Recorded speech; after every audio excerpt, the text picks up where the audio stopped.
Hello दोस्तों, welcome back to my channel. आज मैं आपको अपना पहला हॉरर स्टोरी पॉडकास्ट सुनाने जा रही हूँ। उम्मीद है कि आपको पसंद आएगा।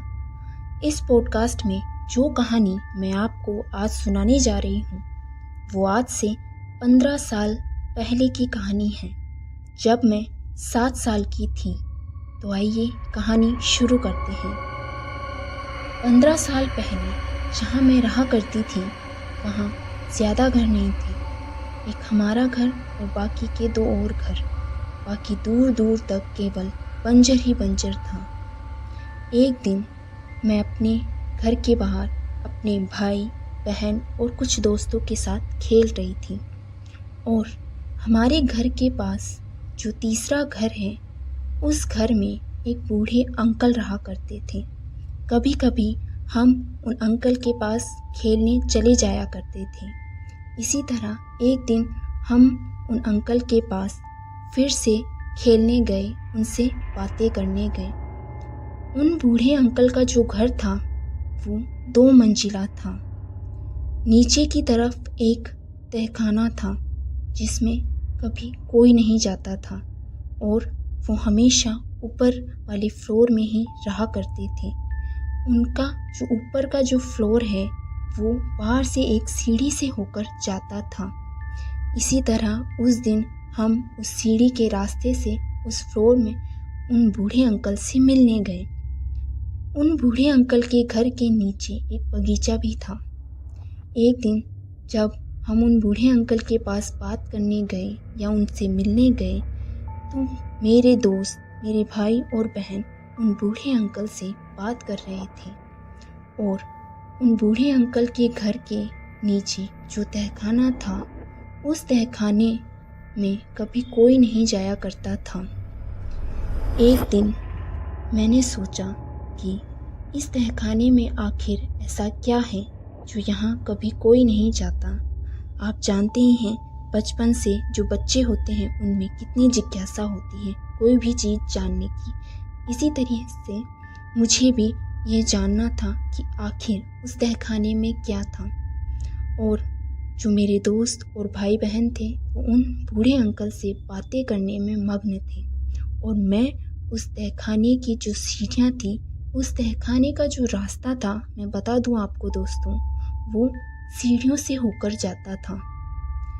और उस वक्त मैं उन सीढ़ियों के पास ही खड़ी थी। मुझे अचानक उस तहखाने से कुछ आवाज़ें आने लगी।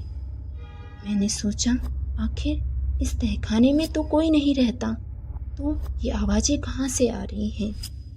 मैंने इससे पहले भी कई बार कोशिश की कि मैं पता लगा सकूं कि आखिर ऐसा उस तहखाने में क्या है जहाँ ना वो बूढ़े अंकल जाते हैं ना कभी कोई और जा पाता है। तो मैं उन सीढ़ियों से नीचे जाने की कोशिश करने लगी और यह पता लगाने लगी कि आखिर उस तहखाने में क्या है। 1 और 2 सीढ़ी नीचे उतरने के बाद वो जो आवाज़ें थी वो अचानक बढ़ने लगी। उस तहखाने में से अजीब अजीब सी आवाज़ें आने लगी, जैसे कभी किसी जानवर की आवाज़ें आती तो कभी कोई सामान इधर उधर खिसकने की आवाज़ें आती। जब उस तहखाने में कोई नहीं रहता था, ना वो बूढ़े अंकल कभी जाया करते थे, उन्होंने वो तहखाना हमेशा के लिए एक तरह से बंद ही कर दिया था। तो आखिर उस तहखाने में से आवाज़ किसकी आ रही थी, मुझे भी यही जानना था। मैंने इससे पहले उन बूढ़े अंकल से कई बार पूछा कि अंकल उस तहखाने में ऐसा क्या है जहाँ आप हमें कभी भी नहीं जाने देखते, ना हमें कभी देखने देते हैं। तो वो बूढ़े अंकल हमेशा कुछ भी नहीं कहते और बस यह कहकर रह जाते कि वहाँ कभी भी मत जाना।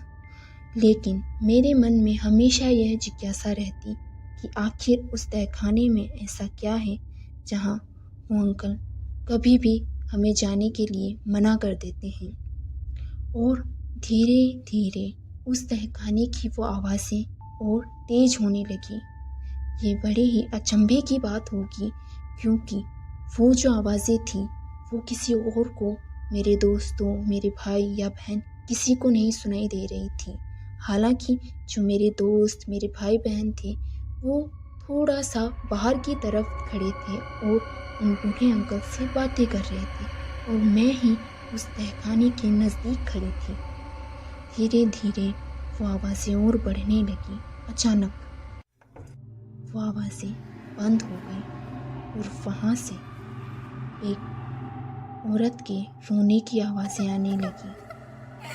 और एक औरत के रोने की आवाज़ सुनकर मैं बहुत डर गई। मैंने सोचा उस तहखाने में तो कोई नहीं रहता, तो आवाज़ें आ कहाँ से रही हैं।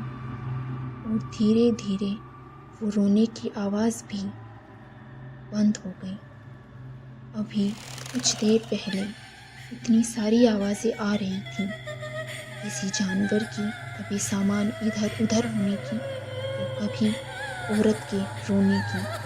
वो आवाज़ें अचानक बंद हो गई। इससे पहले मैंने कभी कोशिश नहीं की उस तहखाने में जाने की या उसके बारे में पता लगाने की, लेकिन उस दिन मैंने ये ठान लिया था कि मैं उस आवाज़ और उस तहखाने का जो अनसुलझा किस्सा था उसे पता लगाने का। लेकिन जैसे ही मैं उस तहखाने में जाने लगी, वो आवाज़ें फिर से आने लगी और उन आवाज़ों के बढ़ने के साथ साथ मेरा डर भी बढ़ने लगा। तो मैंने वहाँ जाना सही नहीं समझा और डर के मारे मैं अपने भाई बहनों और उन दोस्तों के पास वापस लौट आई। मैंने उनसे कहा कि उस तहखाने में से कुछ आवाज़ें आ रही हैं।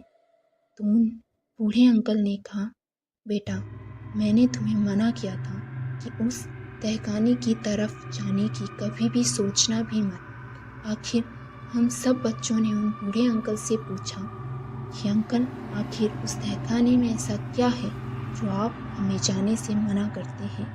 लेकिन उन बूढ़े अंकल ने कोई जवाब नहीं दिया, बस ये कहा कि आगे से कभी भी कोशिश मत करना पता लगाने की कि आखिर उस तहखाने में ऐसा क्या है।